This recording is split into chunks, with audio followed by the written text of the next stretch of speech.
Habang patuloy pa rin sa pag-ulan ng palaso ay ang lalaki naman nakausap ni Chian ay tumago sa likod ng carwahe.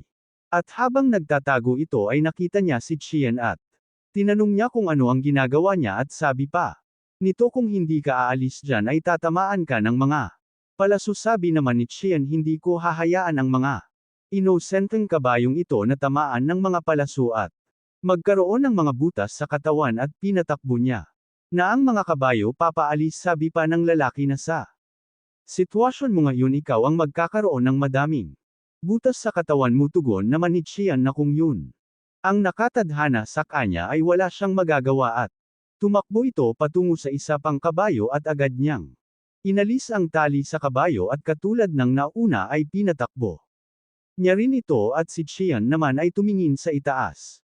At nagsalita siya sa kanyang isip na ang pulutong na mga palaso na papunta sa kanila ay huminto na at habang tumitingin si Chian sa itaas ay nabigla ito dahil may nakita siyang mga bandido na nasa itaas nila habang may hawak-hawak itong mga kahoy na may apoy para gamitin nilang ilaw. At nang tumingin si Chian sa kabila ay nagulat ito dahil mayroon ding mga bandido at nang tumingin pa si Chian sa kabila ay may nakita pa itong mga bandido. At ang mga kasamahan niya naman ay natatakot dahil papalapit na ang mga bandido. Mahigit 200 sila at habang hinahanap nila ang escort leader nila na hindi nila alam na patay na ito at sabi ng isa ang mga bandido ng Mount Aso ay papalapit na sa atin at hinahanap pa rin nila ang kanilang escort leader para bigyan sila ng utos dahil hindi nila kakayanin na talunin ang mga bandido dahil napakarami nila. At nagulat naman sila nang makita nila ang escort leader na patay na at madaming taman ng palaso at ang lalaki naman ay nasa ilalim ng escort leader. At habang umaalis ito sa ilalim ng escort leader ay sabi ng isa ang escort leader ay patay kung kaya ikaw na escort manager ang magbibigay sa amin ng utos. At ang lalaki naman ay sinipa ang katawan ng escort leader para makaalis siya at sabi nito ano ba ang problema ninyo? Wala nang ibang gawin kundi ang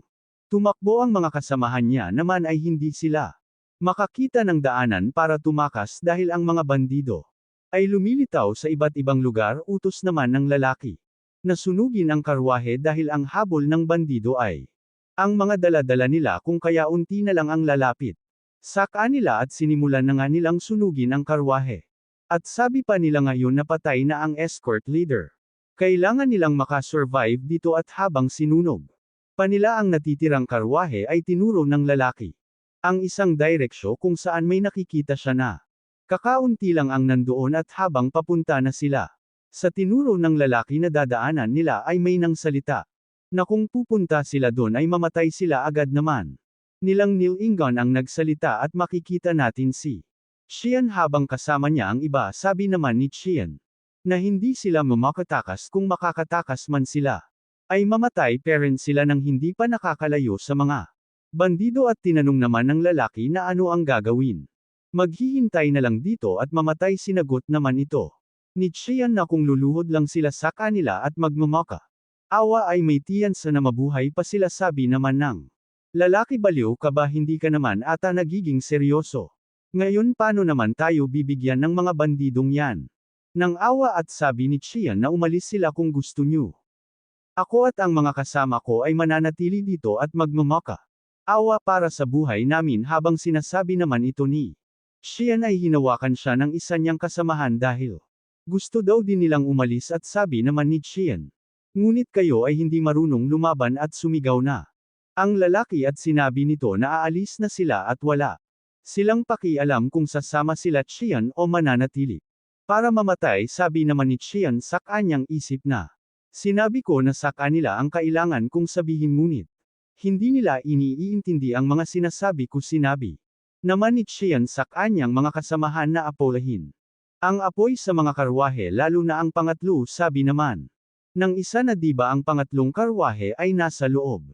Kung nasaan ang mga mahahalagang bagay? Tinanong naman si Chian ng lalaki kung bakit nila kailangan apolahin ang apoy dahil ang mga gumawa nito ay tumakas na. At ipiniliwanag naman ni Chian ang dahilan kung bakit nila kailangan nilang apolahin ang apoy dahil ang mga Bandido ng Mount Aso ay hindi lumalapit sa atin dahil gusto nilang paalisin sila ng mga bandido kaya kailangan nating apolahin ang apoy kung hindi ito ay magdudulot lamang ito ng mas masamang kondisyon at agad naman nilang sinunod ang sinabi ni Qian at sabi pa nila na nasa ikalimang karwahe ang mga balde ng tubig at agad naman nilang pinuntahan ang ikalimang karwahe upang kunin ang mga balde ng tubig at sinimulan na nilang apolahin ang apoy at pati ang matanda nilang kasama ay tumulong na rin at si Qian ay tumulong naman.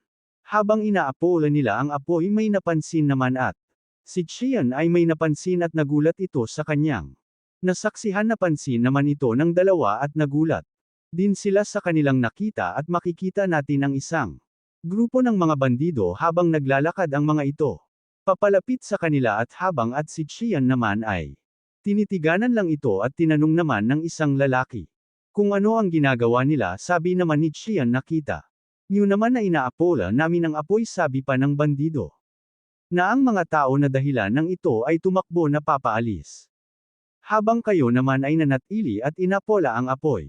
Mukhang naghiwalay kayo sa dalawang grupo. Mukhang interesante ito at sabi pa nito ang mga kasamahan niyong tukbo at tumakas ay mamamatay at kayo naman na inapola ang apoy ay maliligtas. At sinabi naman ni Qian na hindi dahil lahat sila makakaligtas at tumawa naman ang bandido. Sabi pa nito, ngunit papatayin ko pa rin kayo. At sabi ni Qian na may gagawin siya para makaligtas sila at tinanong naman ng bandido sa anong rason naman. Sinagot naman ito ni Qian ang rason kung bakit kailangan niyo kaming buhayin ay sa apat na dahilan at ang mga bandido ay may 18 na grupo at ang ika-18 ay ang pinakamalakas ay kilala rin bilang Green Forest.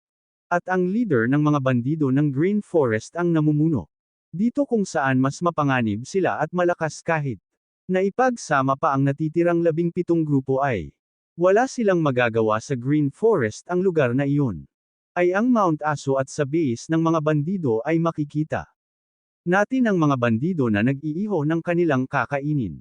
At makikita natin sa isang tabi sila Qian at ang mga kasamahan nila na nakatali silang lahat. Sa isip naman si Qian ang pinuno nila na si Guanghayo Changkong.